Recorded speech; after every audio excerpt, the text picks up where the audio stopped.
Malaysia. What comes to mind when we first hear about it? Palm trees, tropical rains, perhaps the iconic towers of Kuala Lumpur reaching for the sky. But economic success? For many of us, this is not the first association. And perhaps that is precisely why Malaysia is becoming an overlooked success story. As of 2024, Malaysia has achieved a growth rate of 5.1%, and this at a time when the global economy was on the brakes. The IMF forecasts a growth rate of 4.1% for 2025 and 3.8% for 2026. This is because Malaysia is abandoning the classical model of relying solely on exports and is building a new growth path centered on domestic consumption and technology. This is not an accidental exit. We are talking about a country that has nearly tripled its per capita income in the last 30 years. The 1997 Asian crisis, the 2008 global financial crisis, the pandemic. Every time it was expected to stumble, Malaysia managed to get back on its feet. But how? Was it just luck? Or was there a quiet but powerful strategy behind the scenes? In this video, we will explore the unknown layers of Malaysia's economic rise. We'll explore its strengths, but we won't stop at the shining surface. We will also question how sustainable this rise is, because in every upswing there is a fragility, and Malaysia is no exception to the rule.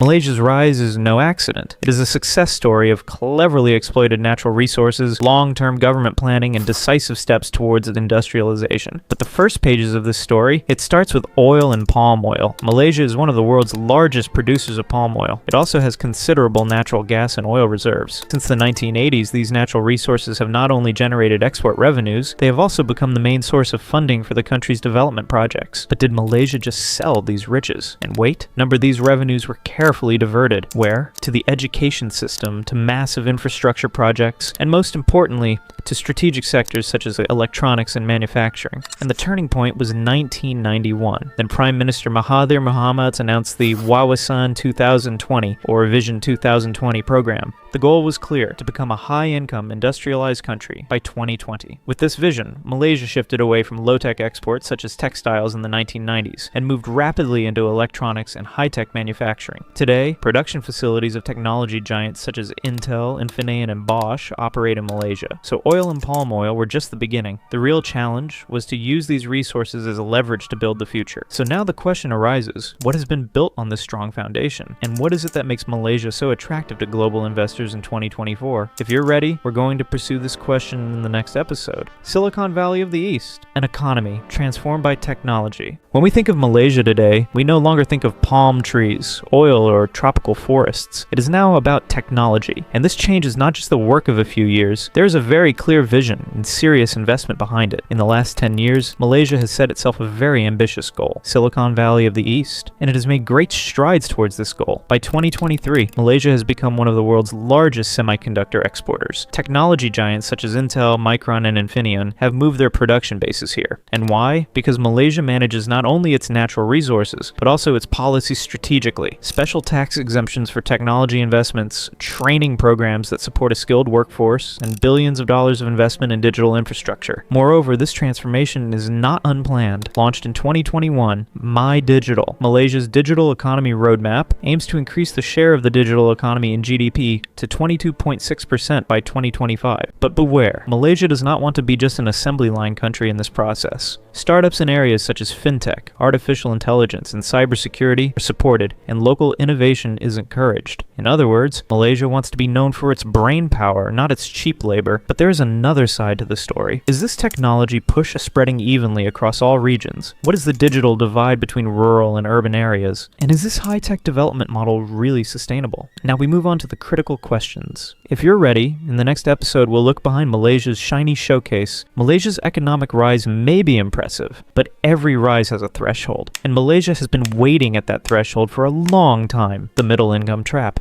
And what does this trap mean? Simply put, after a country reaches a certain income level, say by growing on cheap labor, it gets stuck. This is because the low-cost advantage does not last, nor does the leap in high technology and innovation. This is exactly where Malaysia is. According to 2023 data, its GNI per capita is about $11,970, which puts it among the upper middle-income countries, according to the World Bank. But to qualify as a high-income country, this figure needs to be at least $14,005. In other words, it is no longer a question of growing more, it is a question of leveling up. But is this easy? Not really, because it requires a deep deep and bold steps. Yes, the school enrollment rate is high, but the quality of education still lags behind countries like Singapore or South Korea. Labor market? The lack of skilled workers is a serious problem, and perhaps the most difficult, transparency and the fight against corruption, because these problems sometimes undermine investor confidence. To overcome the middle-income trap, Malaysia needs to restructure its education system, labor policy, and public administration. Otherwise, these shiny graphs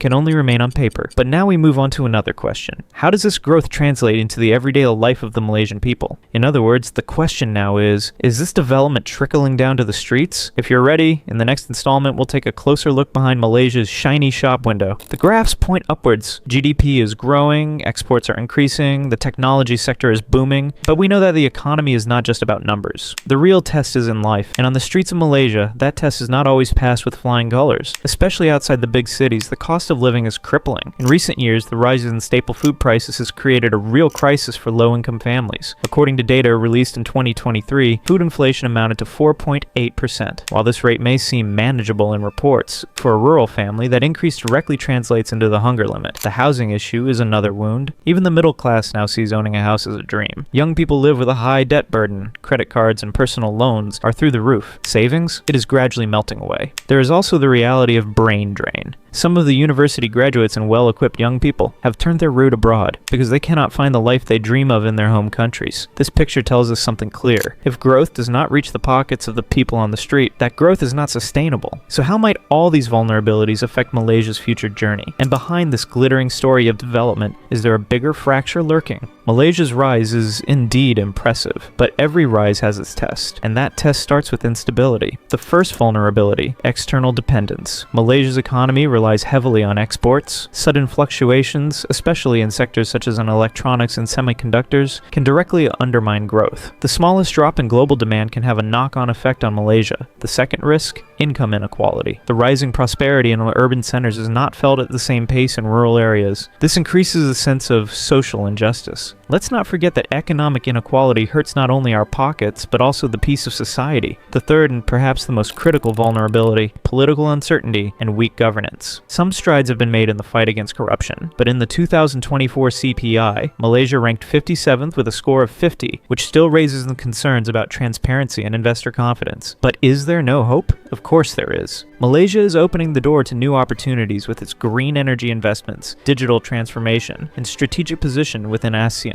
But we are at a crossroads. Either structural reforms, social cohesion, and rational policies will seize these opportunities, or the shining story will quietly fade away with cracks growing from within. In the final scene, we will sum up this great journey. Malaysia's destiny lies not just in numbers, but in vision, justice, and human stories. Malaysia is an impressive example of rapid development and modernization. An open economy, strategic investments, and the dynamism of a young population are propelling the country on the rise. However, the challenges that lie in the shadow of this rise cannot be ignored. The middle-income trap, income inequality, a skilled workforce, and governance risks stand in Malaysia's way. And unless these obstacles are overcome, growth is unlikely to be sustained and inclusive. Here we need to pause and reflect. Is economic success measured only in numbers? Or does it also depend on people's well-being, education, healthcare, and hopes for the future? Malaysia's story shows us this. The rise of a country is not just about strong numbers, but also about social justice and equal opportunities. And this is where we, the audience, have a responsibility. We need to look not only at the growth figures, but also at the lives behind them. We must question, speak out, and raise awareness. Now, I invite you to think. Do you think Malaysia can overcome these vulnerabilities and become a true economic superpower?